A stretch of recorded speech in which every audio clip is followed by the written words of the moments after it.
The Center for Educational Media and the College of Education at Middle Tennessee State University are proud to offer professional development to K-12 educators in Tennessee through our online video library. These videos are aligned with standards set by the Tennessee Department of Education. For more professional development videos, check out our website at www.mtsu.edu/CEM.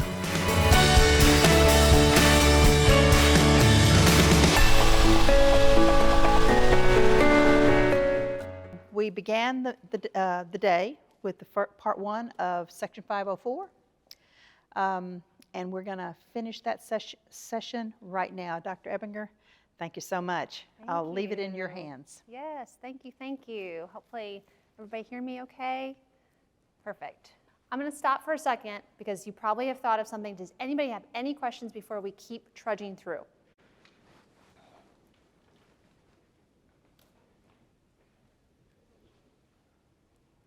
So we've talked about regulatory provision, what constitutes a mental or physical impairment, what that looks like, right? Now, major life activities. In our new TM Pulse system, or if you were in our old Easy IEP Ed plan, you're going to see all of these listed out. You're just going to have to click next to one, and then it's going to open up this scale to tell you how it substantially limits. A big change with our new TM Pulse system, 504 coordinators, is that Likert scale from like 1 to 5 is gone. We didn't want you guys to be married to that Likert scale, because then in the system it said you either had to have a 4 or a 5 to qualify. And then what is the difference between a 2 and a 3 and a 4, a 4 and a 5, right? It was very hard for districts to figure that out. It is now the responsibility of your districts and your 504 teams just to say that it does or does not substantially limit, and then a box is going to open and it's going to say, give us that justification.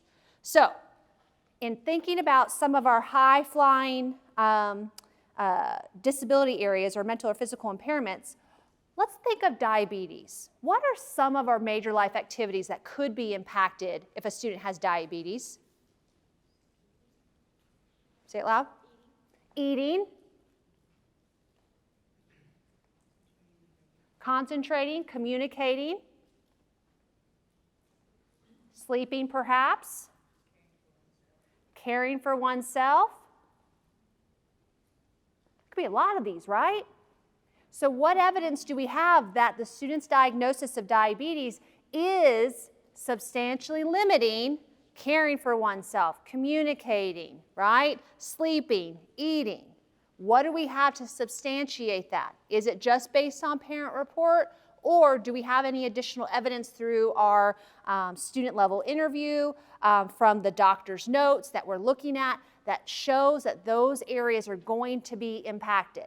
Oftentimes, I think as practitioners, we assume a lot around what a student can or cannot do based on what that disability is. I don't know if you agree with that or not, but we assume if they have diabetes, okay, they're going to have to eat a lot, they're going to have to maybe go to the nurse's office to check their insulin levels, and certainly that's a good starting point, but we have to dig deeper. We have to talk about fatigue, tiredness, right? Using the restroom often, because if we're asking them to drink a lot of water, they're going to have to evacuate those fluids, right? So we have to think really broadly about how these students will be impacted, and not just based on our own assumptions, stereotypes, or what we know about these disabilities. The same would be true for potentially a student with ADHD. Often we stop and we just say they're going to have inattention issues. Well, does every student with ADHD have inattention? No. They may have, converse, hyperactivity, or they may have a combined presentation type. Our obligation is to flesh that out, and if you don't, again, have a doctor's note that tells you that, then lean into your other practitioners, because I have various assessments that I can flesh out what type of ADHD it could or could not be. So again, substantial limitations. I always get questions. April, what does substantial mean to you? I don't know. What does it mean to your 504 team? Does it mean that they can't do it at all? Does it mean that they're so severely limited that they need accommodations to complete that life activity? So case-by-case basis does not necessarily mean that they can't do it. They're just impacted by that disability and maybe that inability to perform across settings. Maybe they can do it in this context, but they can't do it in this other context, all right? The critical piece here is in your data collection to look at that condition, and then the data pieces should look at the duration and the manner in which it's being presented. Okay, so how long is it lasting? So think back on maybe anxiety. Is the anxiety presenting across all content areas? How long, if a student is having some type of anxiety-driven episode, does it last, right? What is the intensity level? How high and how impactful is it to that student? And how much does it restrict their access to what's happening in general education? Because is anxiety a normal human emotion? Yes. When I talk with parents so often, they're like, they have so much testing anxiety. Test anxiety is a normal human emotion. I don't know about you, but when I walked into the ACT for the 7th time that I took it, no joke, I was scared. It's absolutely normal to go into stressful situations and have normal human reactions to that. We have to be cautious about pathologizing things that are normal human experiences versus those things that become atypical and start to impact our daily life functioning. We got to flesh that out, right? Because it is very normal. So we have, I always give examples too, like friends move away, pets die, right? A friend says they no longer want to be a friend with you. A boyfriend breaks up with the girlfriend. All very normal things that happen throughout somebody's experiences. And we have to be cautious that we're not saying the student has a disability because of how they're responding to that very normal life event. Look at this scenario here. Shannon's 7th grade teachers report that she often falls asleep in class without warning during class, and then she starts to miss instruction. Her parents insist that she gets a good night's sleep, but note that their pediatrician told them that she has narcolepsy, which is a chronic brain disorder that involves poor control of sleep and wake patterns. What should the teachers do?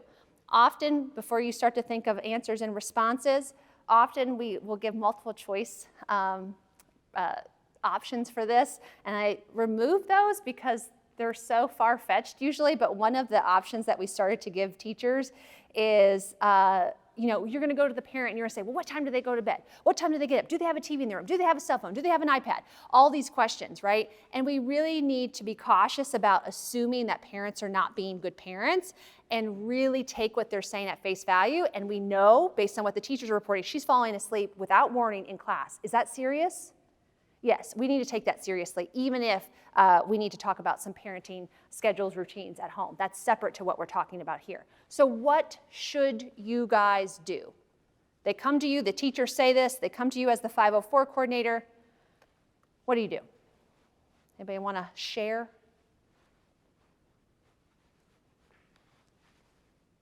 You don't have a doctor's note, right? Because the parents are reporting what the pediatrician has told them. So where do you start? Okay, maybe getting the teachers to document. What are some things that you would want them to document? How often she's falling asleep. What else?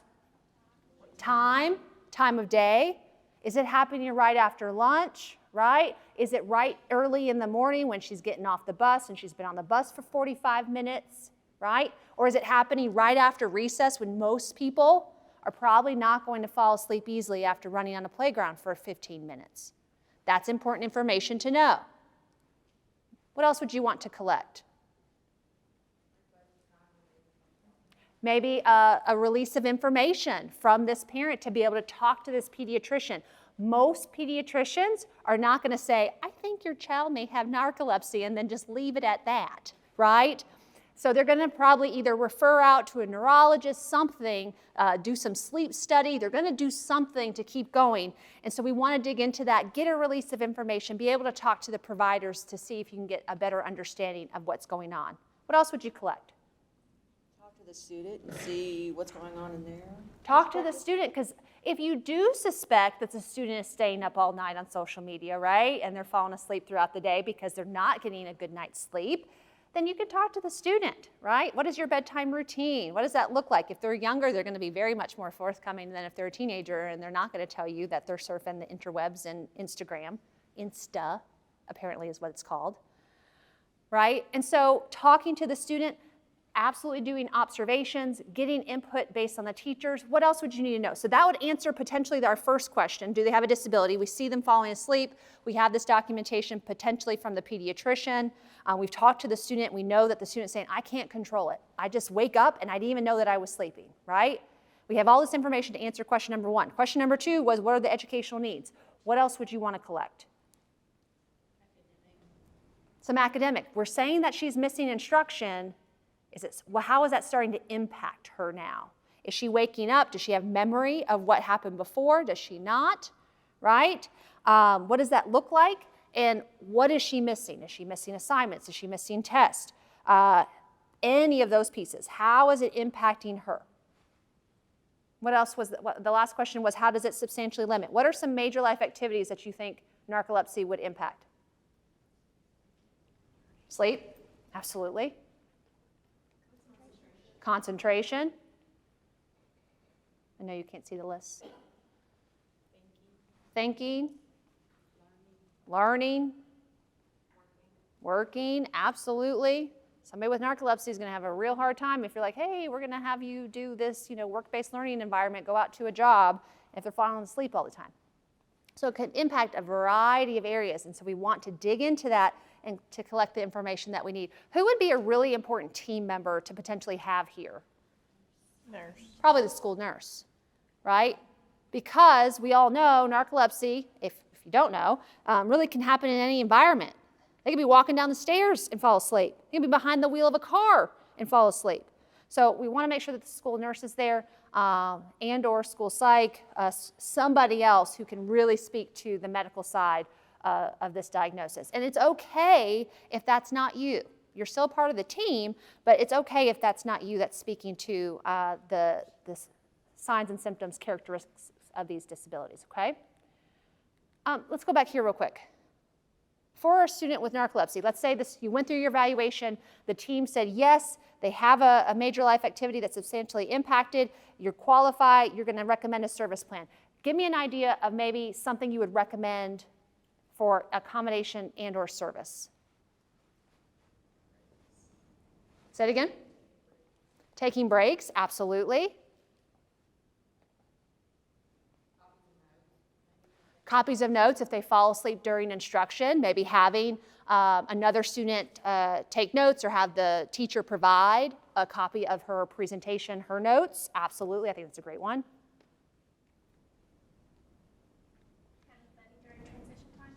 Maybe having a buddy during transition times, absolutely, especially if they're navigating a school building too. We don't want the student to be in the restroom sitting on the commode and then fall asleep and nobody knows that she or he is there, right? So having some type of buddy system potentially, check-in system. Maybe there is a check-in with the nurse after they do wake up, or if they've fallen asleep for an extended period of time that may be outside of the normal range, check in with the nurse. I agree with that. Maybe seating arrangement for safety. Seating arrangement, like a preferred area to sit. So if they do fall asleep, I know so many schools have the flexible seating where they have beanbags and cube chairs and high chairs and stools and all of that. We may not want to put her on a high seat that if she falls asleep, she can fall off of that seat, right? We want to keep her safe at all times, and that may be trying to keep her as low to the ground as we can and keep other things, hard, sharp things out of her way, right? These are all really great suggestions. So what can go into a 504 plan? I'll say this because I know I alluded to it prior to lunch. Parents can file due process for 3 reasons. Identification, did you identify or not identify? Did they qualify or not qualify? Okay? Evaluation, did you do a comprehensive enough evaluation? And then placement, as we're going to talk about, as we had a question about placement. Where are they placed within your school building, within your school system?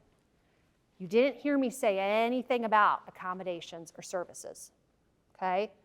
Parents cannot file due process and/or a grievance on what the final accommodations were that made it into your plan.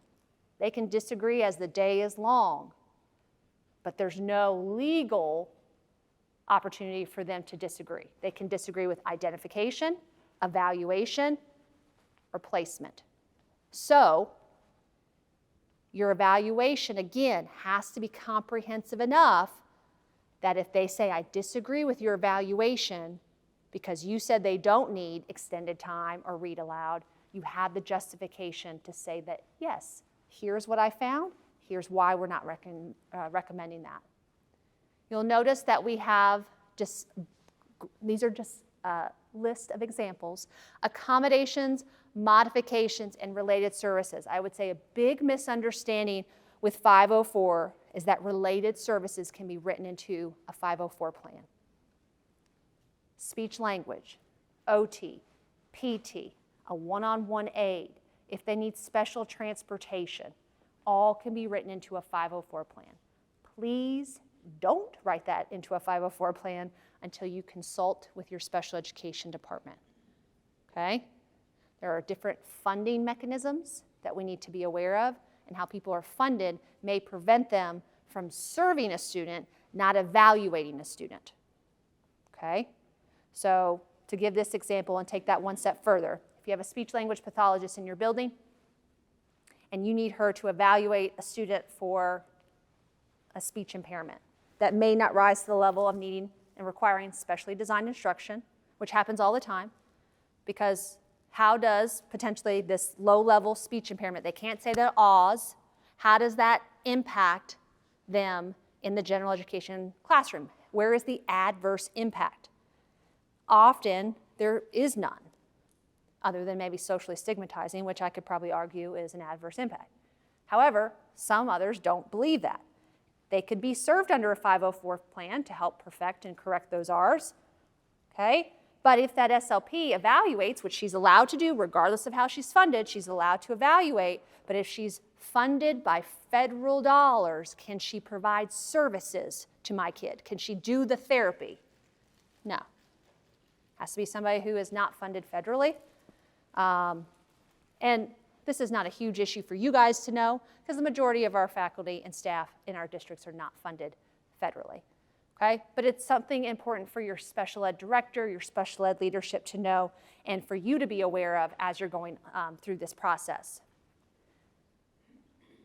Keep in mind, too, that if the student has, let's say, some type of orthopedic impairment, maybe they got into a pretty gnarly car accident, they're in a wheelchair for indefinitely, maybe there wasn't any significant cognitive implications, not a traumatic brain injury, but now we need to talk about special transportation to get them there. Please, again, talk to special education department because absolutely they can receive special transportation to get them where they need to go in terms of school, because again, it's about access, right? But we need to make sure that they're aware, because most of the time those things are pulled from different budgetary items and line items, okay? So as we mentioned before, 504 teams with evidence justification get to determine what the accommodations, modifications, services are, okay? They get to determine that. I don't get to determine that. Parents don't get to determine that. It's your teams based on data, evidence, and whatever other supports that you have to say this is what they need. I would always caution you to not throw every single accommodation at a kid. We see that often, and I've been in schools. I don't know if you've used Easy IEP in the past or Ed Plan. You could print off the entire list of every accommodation modification option, and I would walk into a meeting, because I did a lot of the testing for 504, and I would walk in, and the team would hand the parent the copy of this book and say, which ones would you like? Don't do that. Bless you. Don't do that. The team needs to propose the plan. What do you think, based on your data, the student needs for access, right? For access, and then go from there. Parents can have some input, absolutely, but we want to be cautious about parents choosing and picking and choosing accommodations. You could probably think through that one, right? Had a 504 coordinator call me and say, I'm new in this role. I have a parent who's really upset with me because historically the parent has been able to decide every single accommodation that's listed. And then when they change their mind and they want an accommodation pulled out, the team does it. Well, it's very kind of willy-nilly.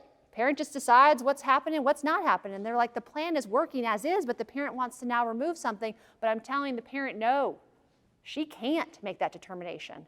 And now she's frustrated. Does the parent have any recourse? No. Identification, evaluation, placement. So keep that in mind and make sure that your team is making that determination. You have data to support it. Is a medical diagnosis required to qualify for 504? I've heard 4 of you say no. Again, another big misconception across the state. I was even talking to somebody this week. Well, they don't have any medical documentation, so we can't consider a 504, but maybe we can find something under IDEA. I'm like, okay, neither of those are consolation prizes, and so we need to be really cautious about what we're saying here, but medical documentation is not required. We certainly could be, requesting to have those documents sent to us, but we are bound under child fine to seek out and find any student with a mental or physical impairment regardless of what we have medically, regardless. Now certainly, I would say by and large, I don't know if you guys agree or disagree, but usually it starts when somebody brings you that, and that's fine, but it's not required. So if a parent comes to you and says, Johnny has ADHD, or Johnny has anxiety, or Johnny has depression, or Johnny has whatever it is, you cannot say, well, we'll do something when you bring me that medical diagnosis back. No, you can't. Don't do that, okay? Because now when they file a grievance based on the evaluation or identification, you've procedurally did a no-no, okay? So we don't require medical diagnosis. Anything that the school requires of the family and parent to do, who is responsible for it? The school. That includes under IDEA. We have a couple different eligibilities that are required to have medical diagnosis or a medical evaluation. Parents can't do those. Can we just say, oh, you're not eligible because you didn't get a medical evaluation? They better not, okay? So medical diagnosis is not required. Does having a medical diagnosis automatically qualify? I've kind of said this already, so I've working way too advanced, right? Darn it. It does not automatically qualify regardless of what the physician says, regardless of what the parent says. I, again, field a lot of those questions where, well, the doctor who is an MD, I'm like, oh, they have those credentials? That's impressive. They said that he could have a 504 and IEP, and then that's where we just have to educate, saying, oh, well, that is a good starting point, good information for the team to consider. However, this is what the obligation are. Doesn't automatically qualify. Your obligation is to evaluate, okay? Mitigating measures. This is going to be a mouthful, but this is really important for you to know because this happens all the time. School districts, in determining whether a student has a physical or mental impairment that substantially limits, I'm going to read this. A major life activity must not consider the ameliorating effects of any mitigating measures that student is using. Say that 3 times fast. The ameliorating effects, right, of any mitigating measures. You can't consider those. Well, what are those? This is not an exhaustive list. You probably can imagine that. So think prosthetics, think crutches, think wheelchair, think assistive technology device, a communication device, oxygen. The only thing I think that's not included on here are just regular eyeglasses. You'll notice the first one up there is medication. Let me give you this example. We're evaluating Johnny for a 504 plan. We do not have a medical diagnosis. And it's about day 20 into my evaluation. The teacher comes and knocks on my door and she's like, "You have got to come see this kid. It's night and day difference. Like, he is a perfect angel. He's participating, he's raising his hand, he's following the rules, he's staying calm. I don't know what's happening. The parent must have had some type of exorcism over the weekend, right? I'm sure you've heard some version of that at some point. So I called the parent because is it important for me to know why there's such a marked difference in his behavior? Yeah. Hey, Mrs. Johnny's mom, this is April. I'm just calling because we're having a great day with Johnny. Just curious, he's really meeting his target goals today. I probably wouldn't say, what did you do to him? I probably wouldn't say that, okay? He's meeting his target goals today and he seems to, really be on track. Just curious if there's anything else that you've implemented or anything else that would help me help Johnny when we're developing out this plan. Oh, well, funny you should say that, April. Well, about 2-3 weeks ago, we started him on, a stimulant medication, and it must now just be kicking in, right? Oh, okay, now we understand the market difference. But we get to the eligibility meeting, and we're getting ready to determine if he's eligible, but do we consider Johnny pre-medication or post-medication? Pre, right? Because we cannot consider any of those ameliorating effects, those things that are going to lessen the behaviors, lessen the impairment impact. We can't consider any of those. And most of you probably have some good justification why, especially around medication, why we wouldn't, right? Because if you have worked in any of the districts I've worked in, then sometimes they forget to take their medication. Sometimes the medication just disappears. Sometimes the parent's like, well, we're no longer gonna give that to him. We're gonna try essential oils, right? You're laughing because it's true, right? So something happens, or they decide they're gonna go from this medication to this medication, and 2 weeks later they try another medication because it's not happening fast enough, right?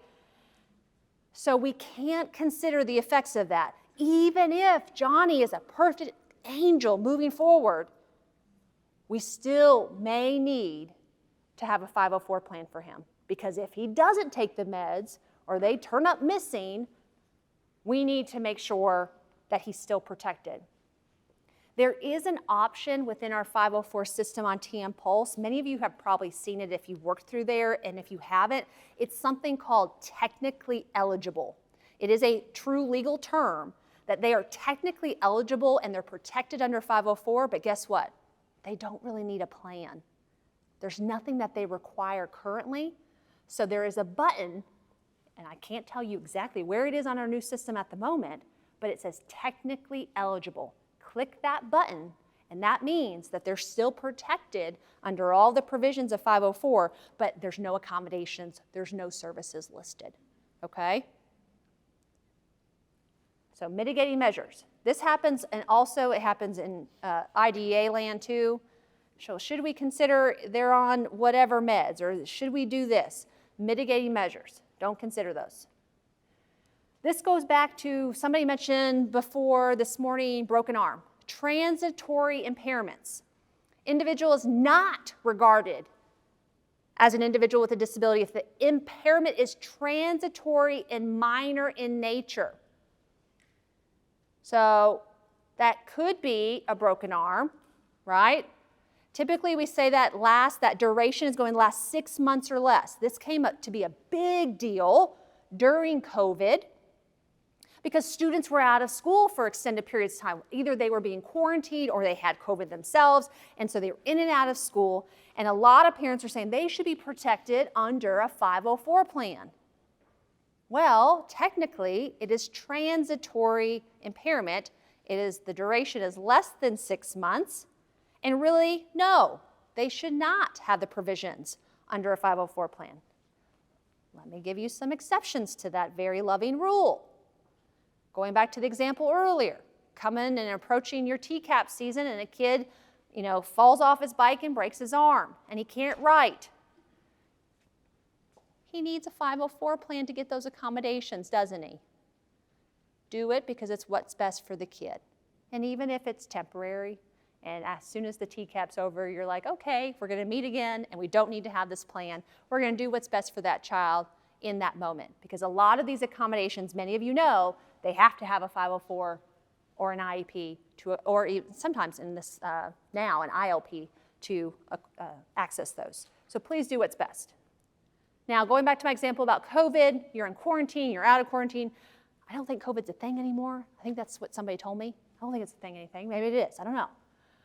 But we've had a lot of conversations around long COVID. People have had these neurological medical issues after being diagnosed and having COVID.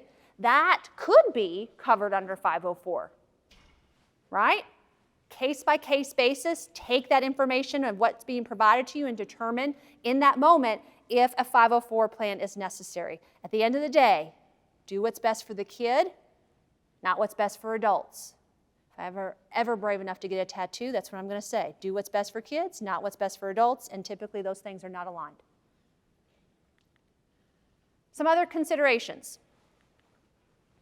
We've talked a little bit about reevaluations. What should be done or considered, or what should be involved in a reevaluation?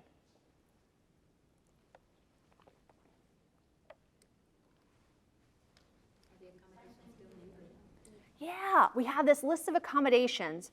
Do we still need these? And then what data do we need to collect to substantiate if they're still necessary? There's not this, like similar in IDA, we have a whole reevaluation form you have to go through. We don't have that for you. There's nothing that requires you to use a certain form or a certain template. All we're asking you to do is to reevaluate and then substantiate whatever that continued eligibility is. Now keep in mind, under the eligibility in the service plan, it's going to ask for the justification. That's where you need to put in what you did for your reevaluation and data collection. It could be still just getting observations or teacher input. It could be that simple. Or you may want, if you think, okay, the student is not accessing a lot of these accommodations, the teacher is saying that the student doesn't really rise to the level of needing those accommodations, maybe we're going to do some updated rating scales. Maybe we're going to do some additional, more standardized assessment.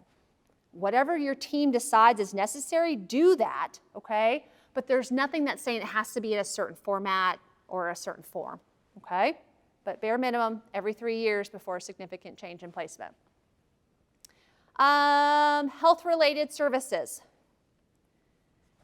So whatever the student needs to come to school and stay at school is the school's responsibility. Okay? This comes up a lot, especially when we think of medical procedures. Maybe they have to have some toileting assistance, or they have to have feeding tubes, or they have to have medication dispensed to them, whether it's orally or injected, right? Anything that the student needs to stay at school, again, for access, the school has to provide. And that's why we have so many school nurses in our buildings. When I was going to school, I didn't have nurses in my schools. It is certainly much more important now that students have access to that care if they need it in order to stay at school. Gone are the days where we tell parents, come get your kids so you can go do X, Y, and Z medical procedure, then bring them back. Schools should be taking on that work. So yeah, as you see my list there, medical, self-care, even nutrition, okay? Bullying, harassment. We always talk a little bit about bullying and harassment, one, because students with disabilities are protected from this under Section 504, so meaning every student with disability in your buildings are protected from bullying and harassment. I also know that, thank goodness, I didn't grow up with social media, because I don't think I would have survived. People are nuts. We have various types of bullying now and harassment that just completely upends what I knew as bullying, harassment, and making fun of somebody on the playground. Your obligation is to still ensure that you're protecting all of your students with disabilities. So prohibits that disability-based harassment, bullying a student because of their disability. I would also like to caution you, and again, I say this example similar to what I said before this morning about, I know teachers have absolutely the best intentions, but sometimes in our classrooms, we can use disabling conditions in a maybe pejorative way. So I'm so OCD. I can't keep my head on straight. I have blah, right? We have to really educate our teachers to watch that because, especially the OCD one, I'm so OCD, right? And then I have a kid I didn't even know at the back of the room who potentially has OCD. They're deeply offended, and I may have inadvertently bullied or harassed them. Now that's a far-fetched example. Please hear me.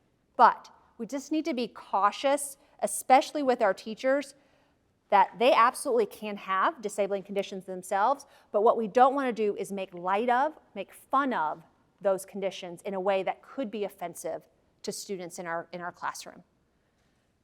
So as I said here, crude name calling, threats, physical assaults. I'm sure many of you have seen a lot of the viral videos where students with disabilities have been tormented and attacked. We as educators have to do everything in our power to make sure that that doesn't happen. Is it possible to prevent everything? No.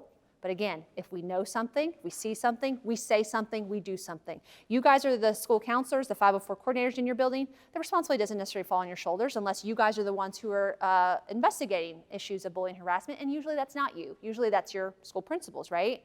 You see something, you hear something, you know of something, where should you immediately go? Principal. If it were me, I'm documenting that in writing. Say, I stopped you in the hallway, and that's what I would do. I would follow up with an email. I stopped you in the hallway today to let you know that I had seen on social media that there was some of this language going on, and I think you need to be aware of it. I stopped you in the hallway. We talked about it on 7/13 at 1:45 p.m. I'm happy to field any other additional questions if you need more information from me as you start your investigation. I would totally put that in writing. Because now there is no place around Office of Civil Rights complaints for bullying and harassment. So when administrators know about bullying and harassment, their obligation legally is to investigate. And if they don't, so if you know about something, tell the powers that be, tell the people who are making the big bucks, and let them do their job. And if they fail to do their job, that's different than you failing to report it to them in the first place. I jokingly, when I've been talking to my parents about this,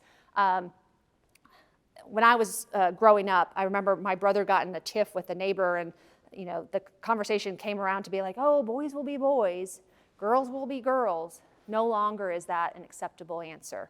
Okay, we have to make sure that we're protecting all of our students, especially our students with disabilities. Again, if they are being harassed, if they are being bullied, a school's failure to remedy that, and that is essentially like a legal term, remedy is going to make it right, could constitute a failure to provide FAPE. And again, that is going to be grievable. That can be filed in due process, essentially, because now we're talking about restricting them from their basic access to general education.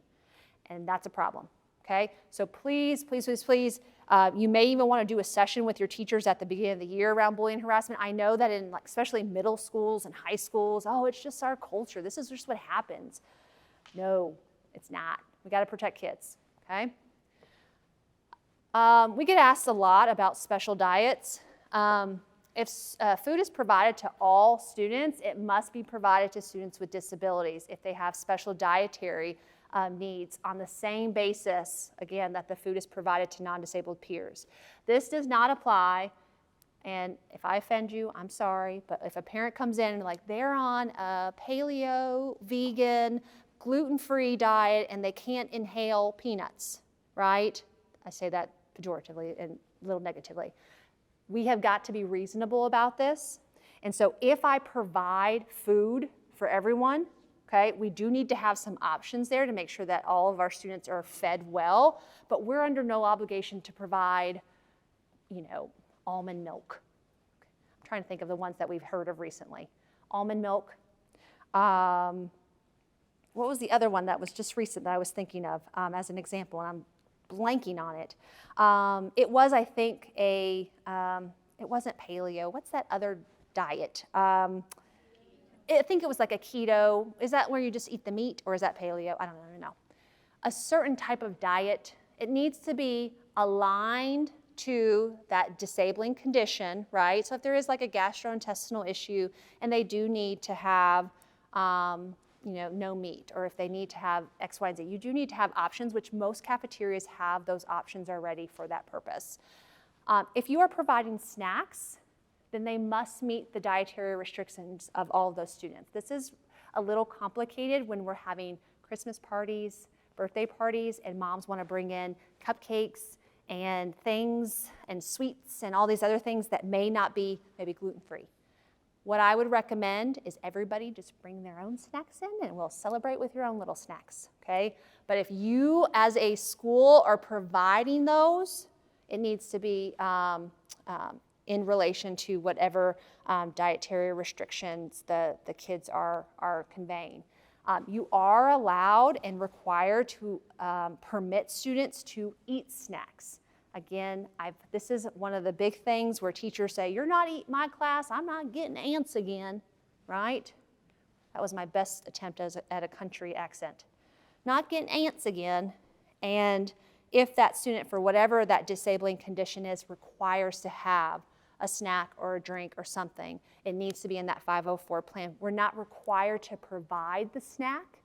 So if the student has diabetes and needs to have a mid-morning snack, a late morning snack, then they have lunch, and then a late afternoon snack, whatever, we're not required to provide that. Parents have to provide that, but we have to allow them to have it, okay? Allow them to have it in the classroom. Equal access, this is what I talked about before. There's been a number of Office of Civil Rights complaints around equal access and giving them access to environments or settings or opportunities that other non-disabled peers have. A really great example, not a great example, actually, that's horrible wording there, but a good example for this is a student who had Down syndrome wanted to try out for her high school cheerleading team. And the school, unfortunately, said, nope, you can't try out. You have a disability. Why are you going to try out for the cheerleading? You're not going to make the cheerleading team, right? Students with disabilities have to be given the same access, but they have to be treated essentially the same in this case. They can still try out. Can they be held to the same criteria? Yeah, they can be held to the same criteria of participation. So let's say if that was an elite cheerleading team and they had to know how to do what are those things called where you go backwards? Back handspring. Maybe that was the requirement. Then she could be held to that standard that everybody had to do a back handspring. Now she also, with her 504 plan or her IEP, could have accommodations, right, in extracurricular environments. So we have to be cautious of that. Similar thing happened, student wanted to try out for the baseball team. No, but you can be our manager. You can, wash our clothes and our towels. That'd be fine. Didn't even let the child try out. Equal access. Make sure you're talking to your schools, your admin, your coaches about this as well. We already hit on this a little bit. Individual health plans, again, do not serve as a substitute for 504 plans. You'll notice our legalese there in the third button. If they have the practice of placing them on individual health plans as opposed to considering a 504, they should revisit their practice, meaning don't do it, okay? Health plans are absolutely important. I know a lot of school nurses require that anything that they do in terms of serving a student is in a health plan. That's fine, but that doesn't mean that we're still not considering a 504 plan. And the health plan could be a part of the 504 plan, absolutely. In our new TN Pulse system, we actually have a section where you can have the health plan live right inside that 504 plan. Again, extracurriculars, non-academics. Your 504 plans can also be a part of extracurriculars. Anything that is school sanctioned, school sponsored, we could serve students through a 504 plan in those settings. I would say by and large, that's where I hear questions on, can they have an IEP and a 504? Have you ever seen that? Do you have students who have an IEP and a 504? You don't have to, based on this training. You know that the IEP can serve as both documents, right, technically. But a lot of parents say, well, he's going to need the IEP for, the specially designed instruction, but I want the 504 plan for the football team and when he goes to school assemblies and when they go on school trips. Okay, that's fine. You don't need it. It's just more meetings, more paperwork. You could have all of that live in your IEP, but you absolutely can put provisions in the 504 plan for that. So think of our example that we've been using all day for a student with diabetes. What are some things potentially extracurricular-wise that student may need if they are on the softball team?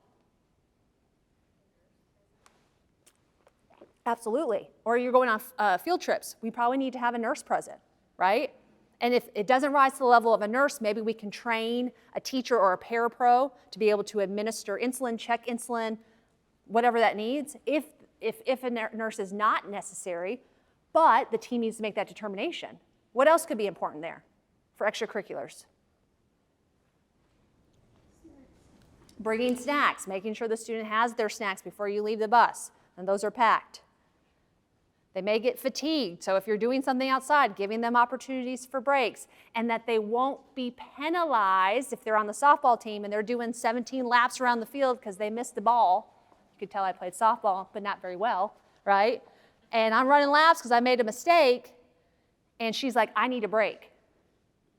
She gets a break if it's in her 504 plan, and she should not be penalized for that. So think through all this, and I know we always talk about educational needs, but anything that is school-sponsored, school functions, are also educational needs.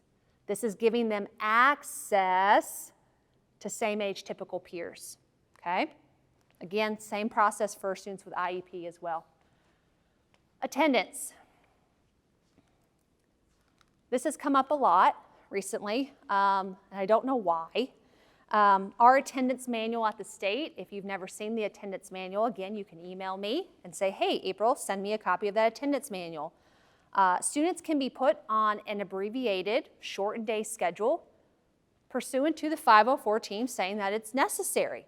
The IEP and the 504 team gets to make that determination, okay? Example that just recently came up, doctors don't get to make that recommendation. If a student is signed off and the physician is signed off for homebound, that's very different, right? Homebound is a decision that is made typically with a physician, an MD, in consultation with the parent because it's medically necessary to be in the home setting or a residential hospital setting, right? Either of those. But the 504 team and the IEP team can say, no, okay, Susie, she's going through chemo treatments right now, and she can come to school, but by 11:15, she has nothing left in her. She needs to sleep, she needs to rest, she needs to go home.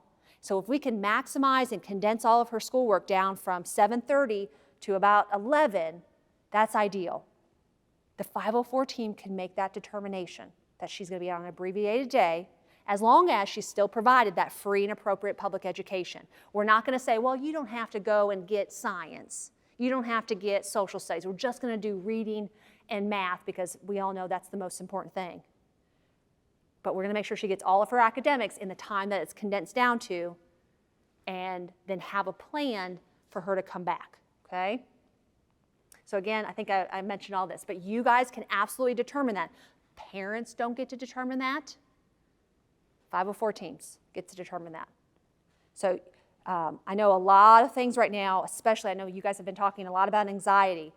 Well, they're just so nervous to come to get to school, and they're so nervous they can't do this, and they're so scared, and I can't even get them on the bus in the morning, and then the teachers see them working down at the Piggly Wiggly, right? So we need to make sure we have the data that we need to support, and if you're going to consider a shortened day, an abbreviated day, I would certainly make sure I get medical release to get some medical documentation for the severity of the diagnosis to ensure that that is what FAPE would require, okay? FAPE would require. Homebound, as we talked about, there's two different types of homebound. There's a medical homebound that I just alluded to that doctors can essentially prescribe and say this is what's going to happen. Teams cannot trump that. They can't come in and say, no. You're wrong, doctor. You don't need homebound. Nope. The current policy that's written into our state board rule around this gives medical doctors a lot of authority over medical homebound, even if the students are abusing it and working at the Piggly Wiggly. Okay? Educational homebound is something determined by the IEP and 504 team, similar to how an abbreviated schedule is determined. This typically is for students who have intensive behaviors or mental health concerns that they just can't be at school. I will caution you, 504 coordinators in this room, if you have a situation where the student's needs rise to that level, I would recommend an IDA evaluation. Okay? IDA evaluation. Because now we're talking about specially designed instruction. Especially if they have to be in a home setting or a residential hospital setting, whatnot. And we're having to condense that work down because under medical and educational homebound, we have a minimum of 3 hours a week. But I'll give you this, most schools, do they go above 3 hours? No. So please make sure that if the student's behaviors or whether it's medical or any type of physical impairment is impacting them to that extent that they require educational homebound, consider an IDA evaluation. This is important because most people forget this part. Every 30 days, the IEP team, 504 team, this is for educational homebound, needs to meet to continue to ensure that the appropriateness of that placement. We recommend on the IEP side of things to have a goal of reentry, You guys don't write goals, so you may not need a goal, but you may want to write in your meeting notes every time you meet what the anticipated restart date or the weaning of them back into your school is, but you have to meet every 30 days. One, this requires the parent to be a part of this, usually, especially homebound placements, but we want to certainly keep up to date that we're not just putting them in a home placement and then they're forgotten about, okay? Let's look at this, this scenario here. Maya has a 504 plan due to her inability to concentrate as a result of her ADHD. Her 504 plan provides extended time and a classroom aid to keep her on task. Midway through the school year, Maya's dad begins to notice a drop in her reading grades and informs the 504 team. Maya is working hard to remain on task during that class, but she's struggling to complete assignments in the amount of time provided. Dad requests that she be evaluated for an IEP. How could you respond?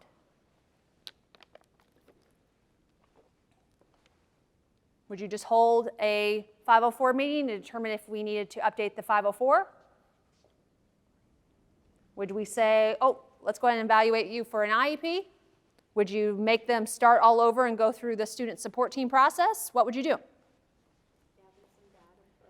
Gather some data first.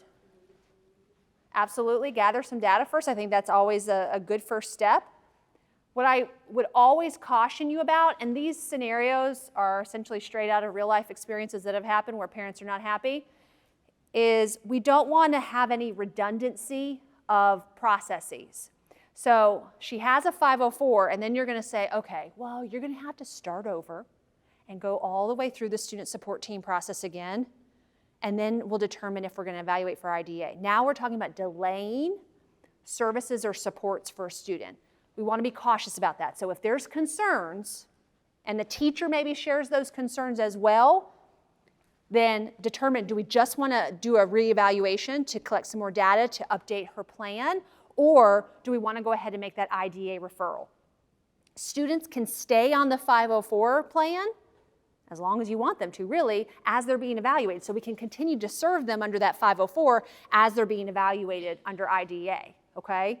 And then if you wanted to discontinue one, once the IEP, if they qualify, once the IEP is in effect, you can do that, or you can still maintain them. Again, IEP would satisfy both.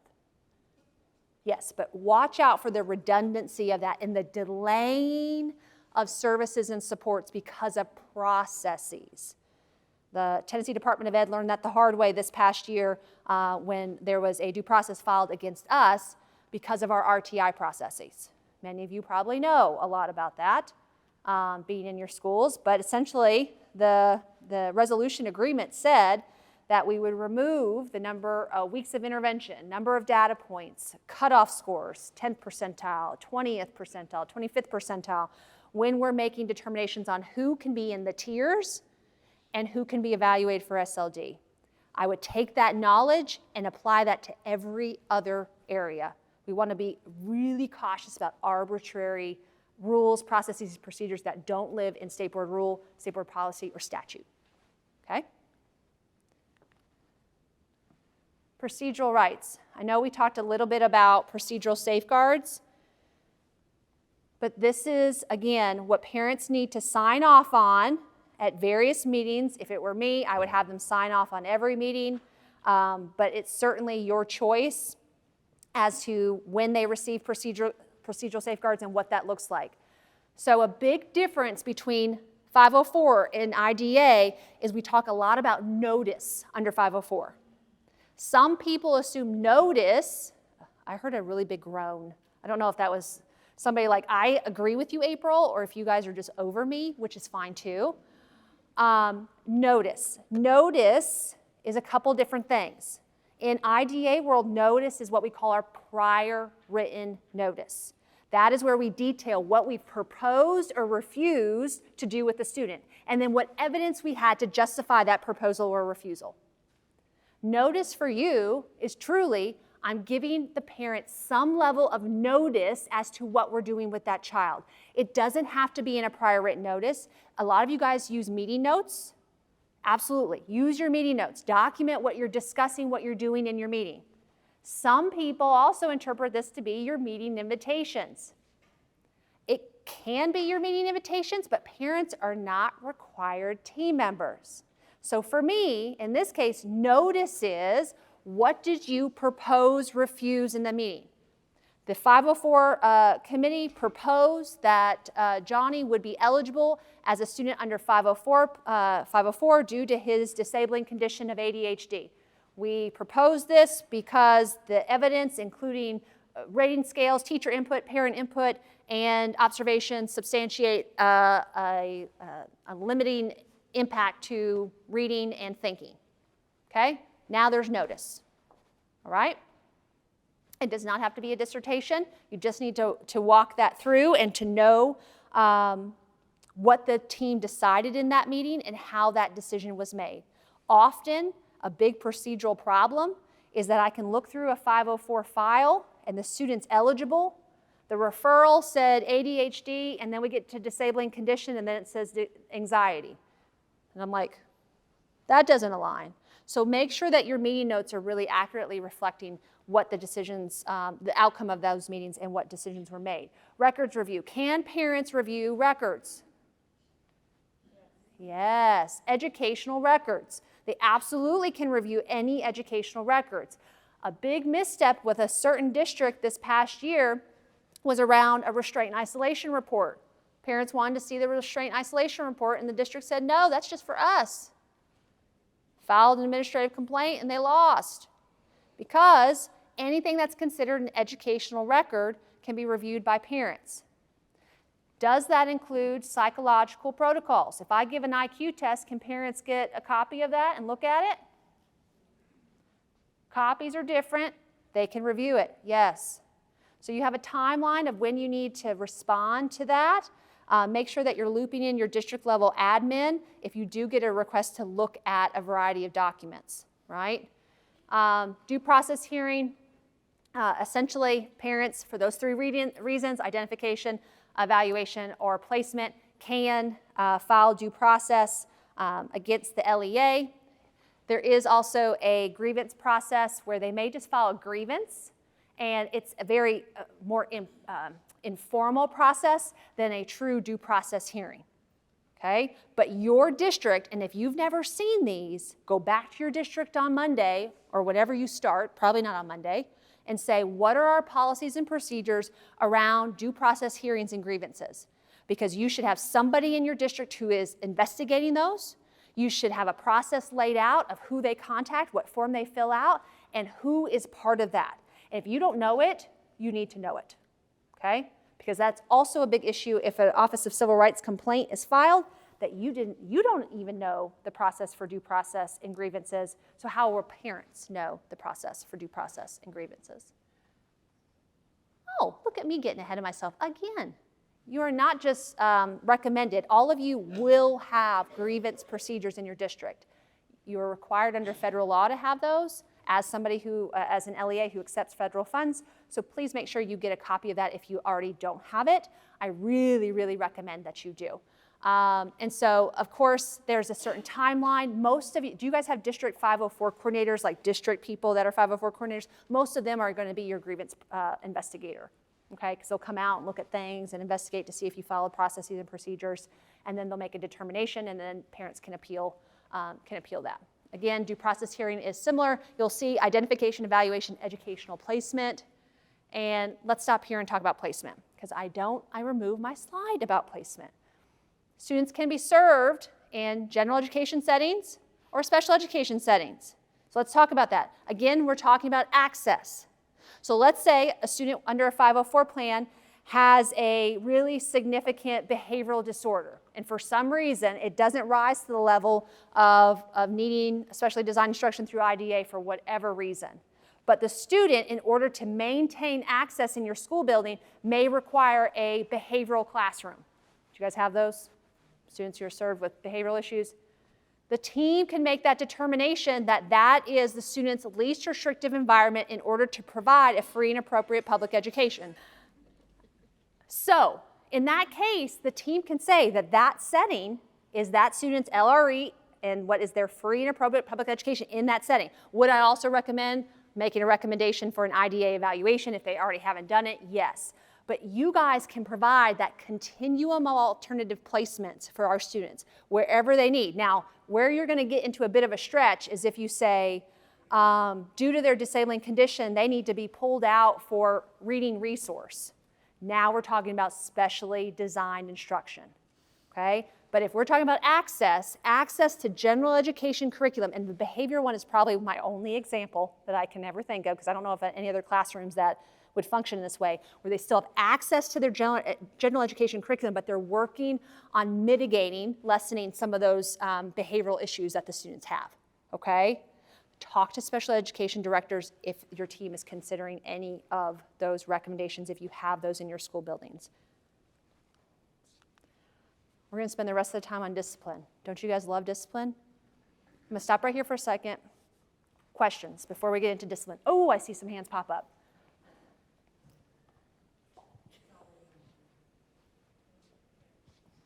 So I've had this come up in another district. Okay. People wanting us to put in the 504 that their absences are excused. I love that question. Can the 504 IEP team determine and say, nope, we're not going to count them as absent? We have state rules, state regulations that talk about what constitutes an absence or somebody who is present, right? Parents can provide what they need to have an excused absence, but we all know that excused absences still count towards the chronically absent. It still is involved in that calculation. So your team can make a determination for an abbreviated school day, a shortened school day, shortened week, shortened day. We cannot excuse absences. That is written into state law in terms of how we calculate and collect absentee data, because we have to report that federally. So the team can't just come in and say, well, Johnny has anxiety, so he's not coming to school on Monday, Wednesday, and Friday, or he won't be there till 9 because that's when he gets up. Nope. It would be, if he's there, I think it's more than 50% of the day they're counted present. I think whatever your district policy procedures are, because they're going to align with what the state law around attendance is. I've seen it written in as the parent has to contact and say they are not coming because of XYZ disability, and then it's excused. I've seen upper level people say that too. And I'm like, eee. Yeah, that makes me nervous because, again, we're talking about treating them comparable to non-disabled peers, right?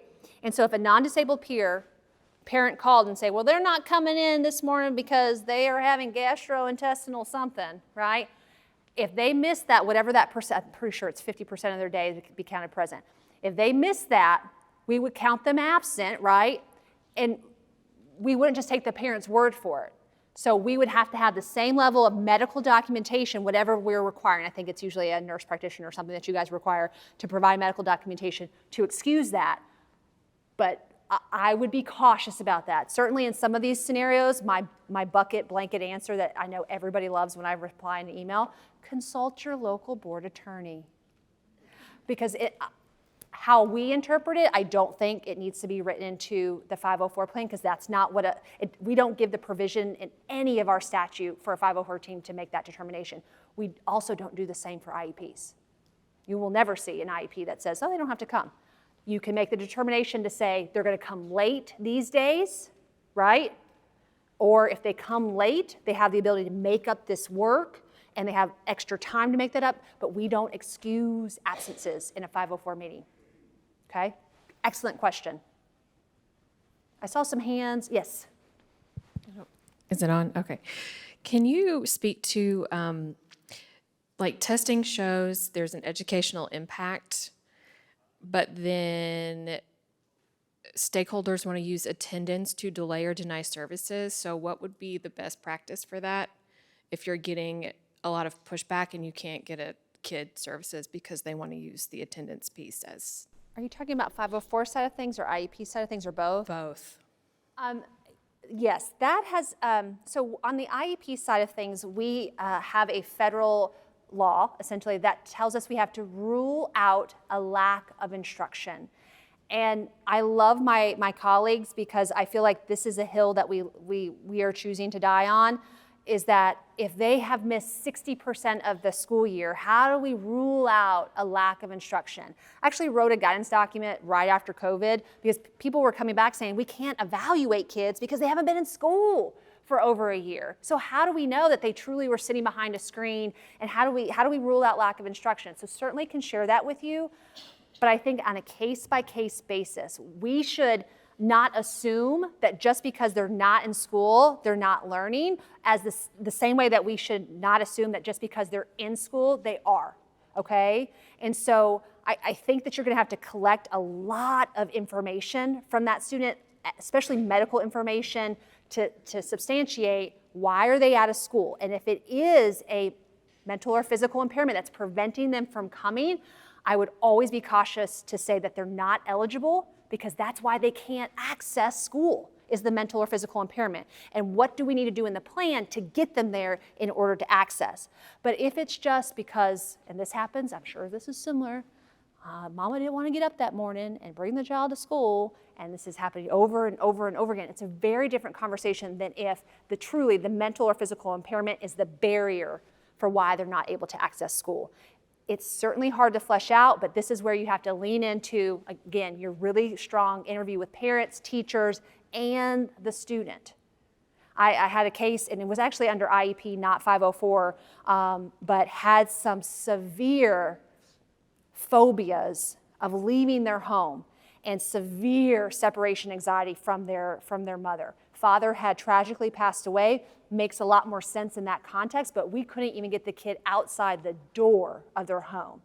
So it took a lot of exposure therapy and work that we did with their outside community partner to get them even to get on a bus, and months and months and months. But we knew that the student was not accessing any instruction because it wouldn't even log on to a computer, right? And we couldn't say that we could rule that out, but we also knew that that was what was driving the disconnect. So case-by-case basis, collect a lot of information, but it's not easy. I can't sit here and tell you from my perspective it's easy, because I've worked with a lot of kids who miss a whole lot of school, and then how do we say that the impairment is really the cause for that, as opposed to them just not being at school, okay? It's an excellent question, though, and I didn't give you a really well received answer. Somebody else has a microphone? Oh, yes. My question is about gifted students. Oh. If their impairment makes them perform on an average level instead of a gifted level, do they still receive a 504? Meaning, you know, when you say their peers, does their peer mean average student, or for a gifted student, are their peers other gifted students? Does that make sense? Throwing out hard questions today. I'll repeat that question just to make sure I've heard it. Are we comparing gifted students if they have I would say, a comorbid diagnosis of maybe another mental or physical impairment that is making them perform like a typical peer? Do we consider them okay because they're performing like their same age typical peers, or do we consider where they're actually performing before that impairment? So this comes up a lot. I'm going to say this to hopefully circle back to your question. This comes up a lot when we think about students who have high IQs, maybe they're high achievers or they meet criteria under gifted, who also have that comorbid diagnosis of a specific learning disability. This was why that case was brought up against the Tennessee Department of Ed, is that that student on which the due process was filed had a higher IQ, was in many advanced level classes, but had that comorbid diagnosis of dyslexia and was performing traditionally between the 30th and 40th percentile on all of those screening benchmark measures. Most of us traditionally would say, they're fine. They're not below the 10th percentile. They're not below the 25th percentile. But in reality, that cognitive score right here, being so high, was inflating a lot of their academic skills to the extent that they weren't being captured by our traditional screening processes. And so I think the lesson that was learned there is we have to treat every kid individually. And I think if, let's say, the student had giftedness and ADHD, or giftedness, autism, giftedness and anxiety, depression, I think having pre-post data to say how are they performing before this comorbid diagnosis and how are they performing after this diagnosis emerged is going to be really helpful. And so if you have that screening benchmark data, historically, I think that's going to help you, even though it's not an IQ number perhaps, but it is an academic number to say they were traditionally at the 95th percentile or above. They have this diagnosis of depression, anxiety, and now we see them at the 50th percentile. For them, relatively, that's a huge decrease in their performance, and I think it's worth noting, and I think I would be remiss if I told you don't consider them under a 504 just because they are performing as a typical peer. And if you guys disagree, we can flesh this out afterwards. But I think we have to be really cautious about those profiles that are not traditionally captured in an IEP or a 504. And I think that's a perfect example. Sorry, I have one more. Sure. On ASCA's list of inappropriate counseling duties, it lists 504 coordinator. What are your thoughts on that? My time's up. I'm so sorry. I know, so as part of, I'll say this too. So part of that dispute resolution with this family, we had to train the district in question and did a lot of training. And one of those was around 504 because the student had a 504 plan. And they really should have considered an IEP at several different stopping points. And so as I was doing this very similar training with them, I have to acknowledge that not everybody in the state as a school counselor is the 504 coordinator. You're not the 504 coordinator in your district, are you? And you're the school counselor though, right? So at her school, she's not. It's your AP. Didn't you tell me that? Yes.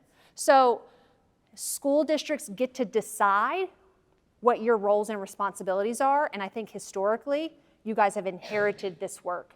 But I also know there's a lot of districts that have started to advocate that your scope of practice isn't best served as being the 504 coordinators.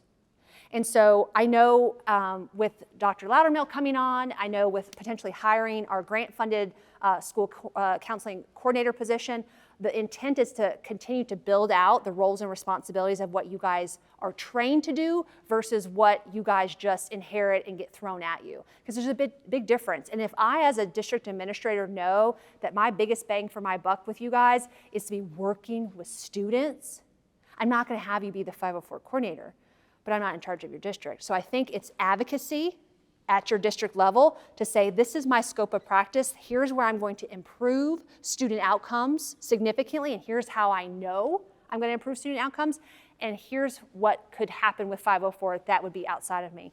And I know there's a lot of districts where school counselors are not the 504 coordinators. I worked in a district where it was the principals of their individual schools. That's okay. That's totally fine. I just think you guys have to, I don't know if I have a position either way, because I don't know if I'm allowed to have a position, because I loved working with my school counselors for 504. And you guys are so knowledgeable about all of the mental health concerns that are going, that could be at play.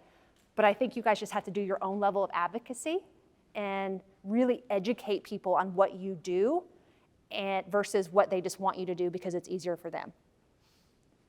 Thank you for the hard questions. I appreciate that. I will follow you to the parking lot.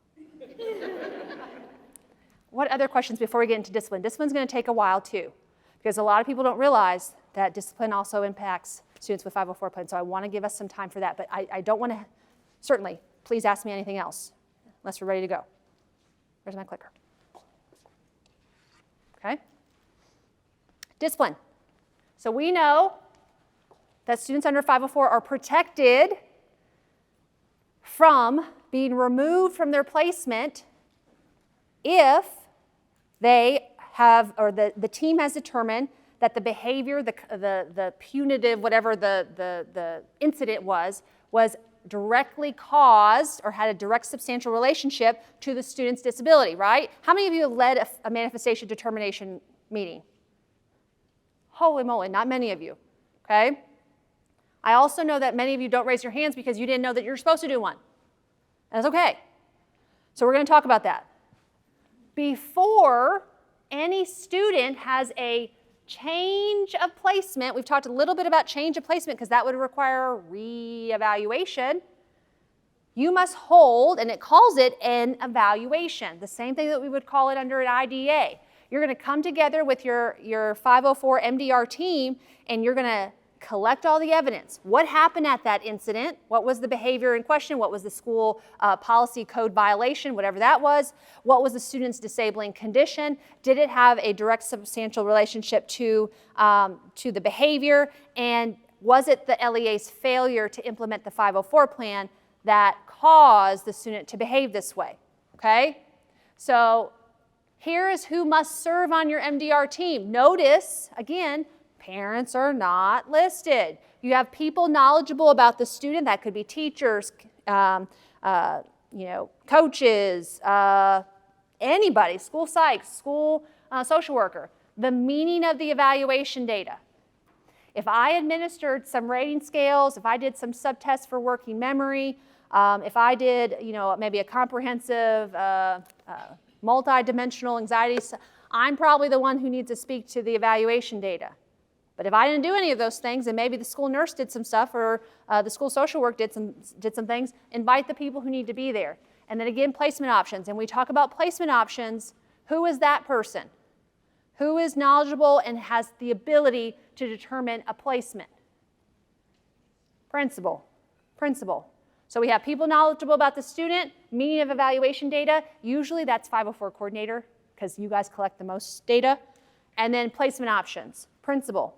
Those are the, at minimum, 3 people who need to be invited to the MDR meeting. So I just said that this was an evaluation. Let's say it's a zero tolerance offense. What's covered under zero tolerance? What 3 things? Drugs, weapons, serious bodily injury or harm. Is alcohol on your campus drugs? No. They could be 13 years old and roll up with a big old, what are those things called? The little leaders? What are those leaders called? They can have those. It's not a zero tolerance offense. You could still have a behavior consequence for bringing alcohol to campus, right? Because I can't put that in my Yeti cup, even though I want to sometimes.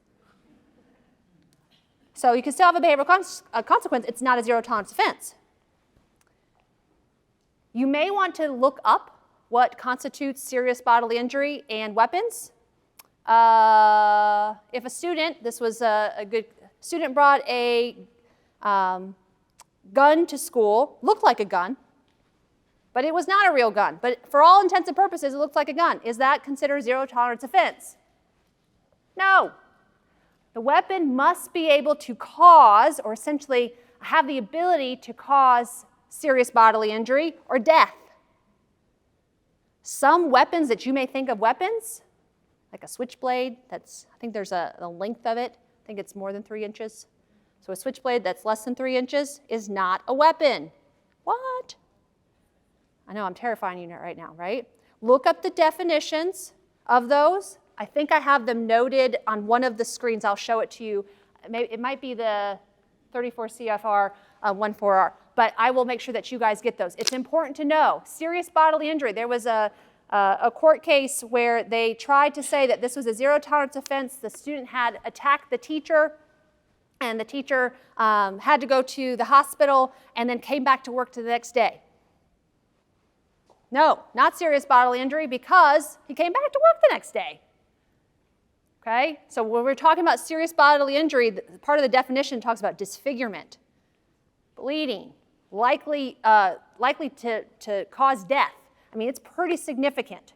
So keep that in mind to make sure that what you think is zero tolerance is actually zero tolerance. One of the big ones that we've had of recent is, what is it called? The Delta 8. Have you guys heard about Delta 8? I've seen some people shaking their head. It's something that students can purchase at like a convenience store, and it has very high quantities of THC, am I saying that right? Thank you. Thank you, guys. THC. It's not an illegal substance, right? And that's what we're talking about with drugs. What cannot be purchased at a store? Okay? They can purchase it at a store, so is it an illegal substance? No. No. You can still penalize them for if they're not supposed to bring that type of stuff to school, but it's not a zero tolerance offense. Okay? So, we must have an MDR meeting before we have that significant change of placement. So here's the problem. Student with ADHD. He brings brass knuckles to school. Brass knuckles are considered to be a weapon. Brings brass knuckles to school, is caught with brass knuckles, and you need to hold this MDR, this Manifestation Determination Review, to review all this. What are you going to consider? Well, he has ADHD, he's impulsive. He just brought brass knuckles. Okay, it is a manifestation. What are you going to say? What are you going to consider? What data? Previous? Yes. Has this ever happened before?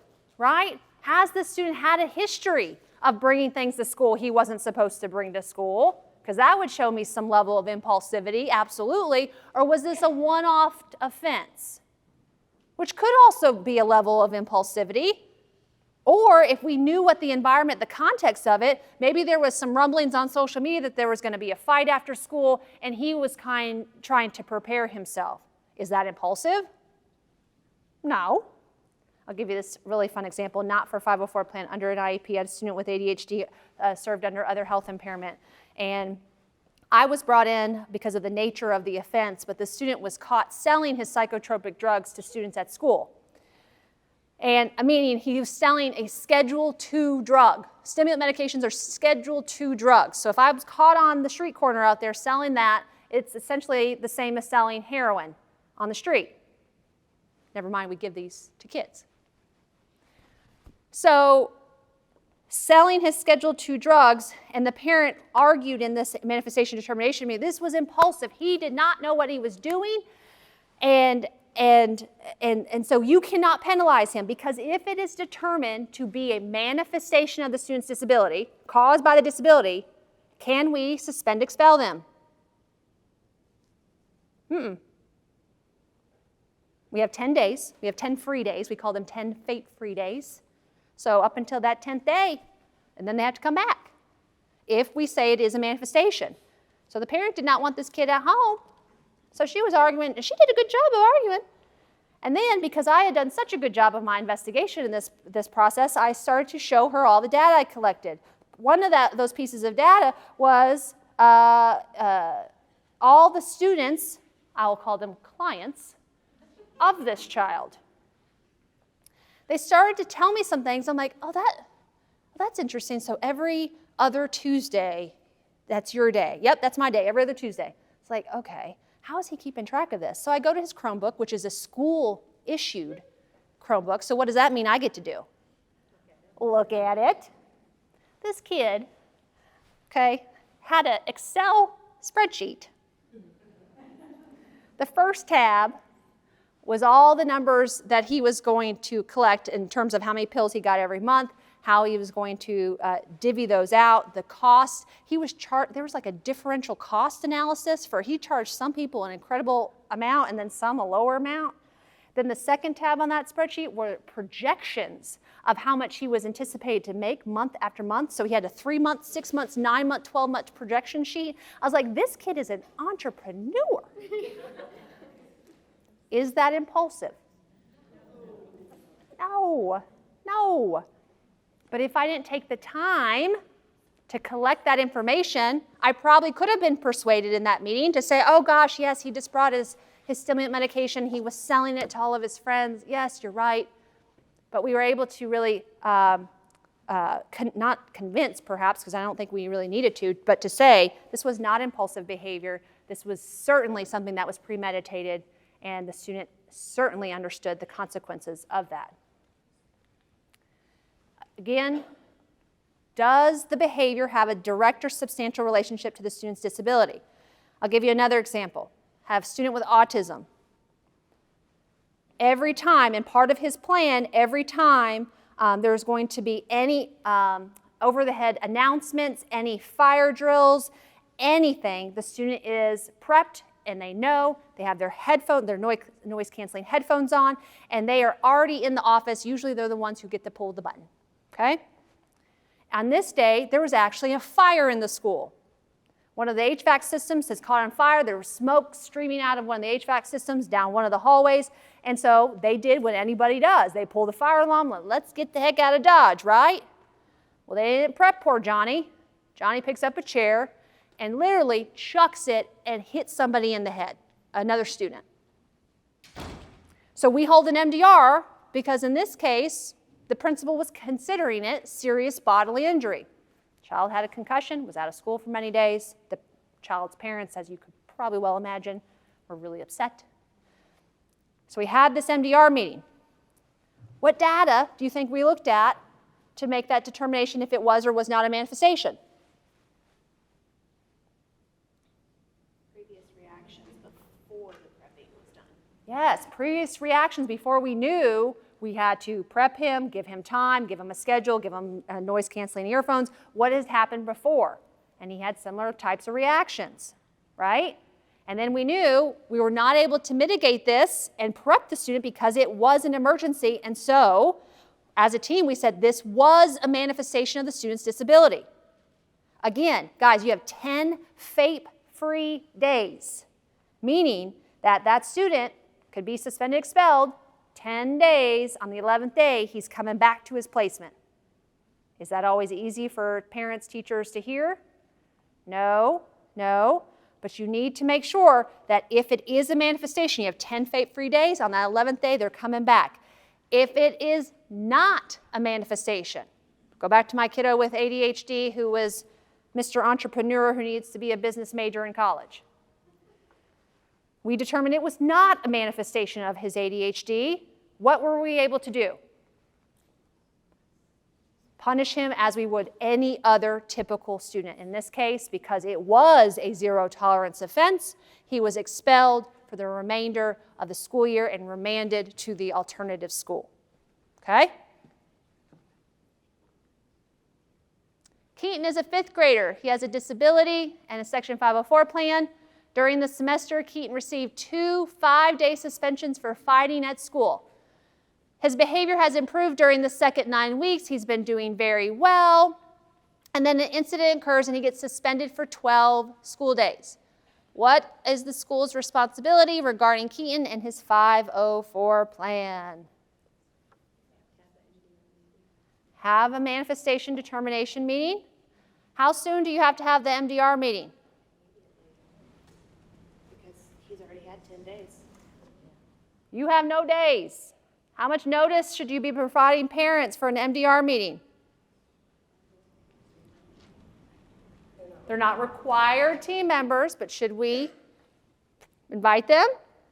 Probably. Keep in mind that MDRs are considered evaluations. Any evaluation could be filed under due process or a grievance. I would try to the greatest extent possible to have parents there.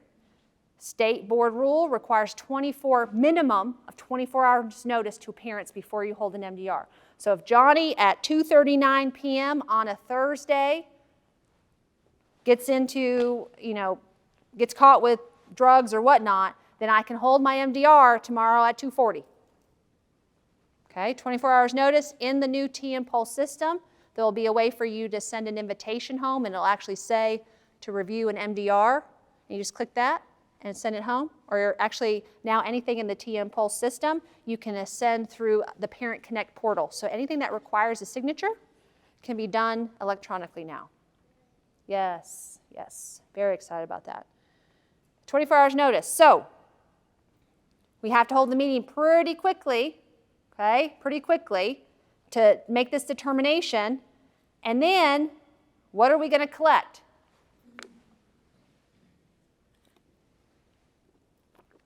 Any information you need to make that justification. Where teams go wrong, MDR behavior in general are the most filed due processes, grievances, OCR complaints in this state. Always around when and how to hold an MDR and the outcomes of those meetings. Please make sure you follow the policies, procedures. 24 hours notice to parents. If you need more time, you have a little bit more luxury under 504 than you do under IEP, because we have to provide services under IEP if we exceed that 10th day. 504, you're under no obligation at that point to provide any services, but I would expedite that meeting as soon as you can. The critical piece here is that what teams do is they rush the process. I can't tell you how many times I've been in, especially when I worked in a high school, student did whatever behavior, oh, we're gonna hold the MDR this afternoon. Have you ever had that happen? We're just gonna get done today. We as a team don't have time to collect the information we need to truly come to that meeting and have it all organized and together to support whatever position happened. And I will also say a big part of this is that we assume that it's always not a manifestation. I was working with one district. There was an administrative complaint out of a Middle Tennessee district. I had to go train all of their special education staff on manifestation determination reviews. So I had probably 400 people in this auditorium. And the problem with the administrative complaint is that they did not hold the MDR when they needed to, even though the student had already missed their allotted number of days. And so as we're going through the training pieces, it was really quite evident that they also were rushing a lot of their MDRs, because as I looked at data, 0, by the way, they have 400 special education staff, so you can probably assume what Middle Tennessee district this could be in, right? There's a lot of really large ones. But 0 of their outcomes of their MDRs said that it was a manifestation. All of them said it was not. Is that normal? No. Okay, so not saying it should be 50-50, because I don't think that's the case either, but 0 is far-fetched there. We don't want to predetermine that it was or was not a manifestation. We need to have the data to consider as we're in that meeting, okay? We need to have that data. Okay, look at me getting done early.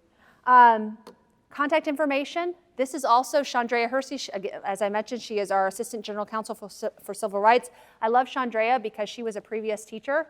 So we don't have a lot of attorneys in educational law who have a background in the classroom.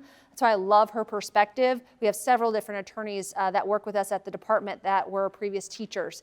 So she and I do a lot of different trainings across the state. Our intent, as I alluded to this morning, is that similar to what we do for special education directors doing monthly calls, we want to do that the same for district level 504 coordinators, and then doing more timely trainings. So in August, This training that you just have gone through today will be done at three different days, essentially. It's not a full day training, but if you wanted any of your colleagues to attend, if you wanted to attend again, you absolutely could do that.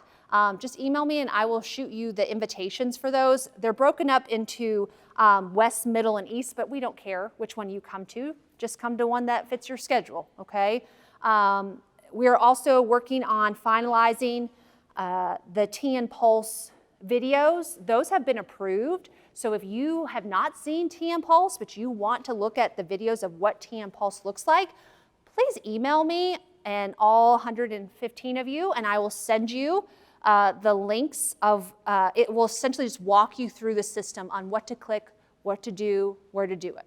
So in knowing about TN Pulse, before I take some more questions from you guys, so the biggest question around 504 that we've had is, what is the expectation for if you use hard copy documents, okay? If you didn't use EdPlan or EasyIP before, what is the expectation from the state to get those things into the system? Our expectation is, please don't rush to get them into the system. As you approach the annual 504 meeting or the reevaluation, that you can add those pieces into the system at that time. You do not need to, first day of school when you get access, to try to get all that stuff into the system. Just take it as they come to get all that data into the 504 system. Again, this system was just, I would say, really pushed to have this feature because we only had 89 districts out of 149 that were using EasyIP, and it made it really difficult for me to help support and identify trends in needing training. And so we took on the cost of that in order to better help you guys in executing and working with students with 504 plans. So there's not a compliance piece linked to it. You're not going to get an email from me and I'm like, you missed your deadline. That's not going to happen. If you are on IEP side of things, you may, but not on 504 side of things. This is really just a tool, a mechanism to help you, because it's going to show you all your dates, it's going to show you when things are due, and to consolidate all of your records. It is not going to be used as a compliance tool, all right? So please know that you may see a stop sign, you missed the day. Initial consent went to day 62, and you're gonna see a big old stop sign by that kid's name, and you're gonna panic. Do not email me, because I'm just gonna tell you, I'm so sorry you missed the deadline. Finish it as soon as you can, okay? Nothing compliance is going to be linked to that. We have about 13 minutes left. What questions do you have for me? Yes, go ahead. In the accommodations and modifications piece, I know typically whenever I have made 504 plans, I don't typically modify much because we're not modifying our expectations as far as meeting standards. What modifications do you typically see as far as 504 plans outside of? I will honestly admit that we don't see a ton in 504 plans for modifications. I will say too, just generally, that modifications have such a misconception behind them, especially around IEPs. Oh, if we modify something, they have to be on the alternate assessment pathway. No, we're talking about standards. Are we modifying the standards in some way because the student is not able to attain the grade level standards? And then we need to talk about alternate assessment. But we can modify anything, right? As a teacher, if I'm like, okay, for this student, I need to give them this grade level text. That's a modification, isn't it? I'm going to give them at their instructional level, maybe second grade text, and we're in the 4th grade. And this could be for 504 or IEP. But the standard is what we're working with. If the standard said they have to identify main idea, right, and they're able to do that with that text, then they're meeting grade level standards. That's the conversation that we're missing a lot with our teachers, is that we're talking about skills a lot of times that they don't have, and we're not talking about skills. We're talking about standards that the student has to meet in order to meet those grade level standards, right? And so going back to your question that I haven't answered yet, I haven't seen a lot under 504 plans. We certainly see a lot more under IEPs, but I think even reducing content. So if you're, you have 4 options on a test and you remove one of them, that's technically a modification, right? And so you're modifying what is the expectation, but they're still meeting the standard of whatever that is, if that makes sense. But again, your IEP team, your 504 team determines what that student needs to be successful. I will caution you, if you're at that level where you're having to modify, you're probably talking about an IDA evaluation. Yeah. Good question. Hey, question about the diagnoses. If you don't have to have a diagnosis in order to receive a 504, how do you know what the student's disability is? I think that's a great question, and we get asked that all the time. And that's where your team is really important. So parents who are reporting whatever that diagnosis is, you have to have some type of data to support what they're saying. So even if, and this is where I would always caution you, I know a lot of people on their forums will say, I don't feel comfortable because I don't have a medical diagnosis to say they have anxiety, or to, the drop-down menu to say that they have depression or whatever, right? And this is where we're maybe talking about characteristics of. We know, let's say it is anxiety, we know what those characteristics could look like: having unusual fears or phobias, right? Having unusual physical responses to a natural environment. So maybe my stomach hurts or my head hurts when they're in a social setting, or my stomach hurts or my head hurts when they're getting ready to take a test. They're feeling that psychosomatic, they're feeling what's happening in their world. So we can run through the criteria, and that's what I would suggest. If that is not your wheelhouse, I would have the parent says they have this, or the teacher's noticing these like characteristics. Well, let's pull up what these characteristics are in the DSM, Google it. Okay, how are we going to collect data to support this? And a big part of that, especially on the mental health side of things, loop in your school psych. Guys, I can evaluate for ADHD, depression, anxiety, really any of those mental health impairments that you guys may be considering. I have the assessments for that, and that's what's going to help you be able to make that determination. And again, you're not, because a lot of people say, well, I'm not diagnosing. You're not diagnosing. We're providing a plan for an impairment that substantially limits one or more major life activities. We're not saying the student has anxiety. They have characteristics of, and it's impacting them so substantially that we have to provide additional supports, okay? But loop in the people around you that may have the tools that you need to pull from, and it may not be your school psych, it could be your school social worker or somebody else, or you may have some of those things that you need.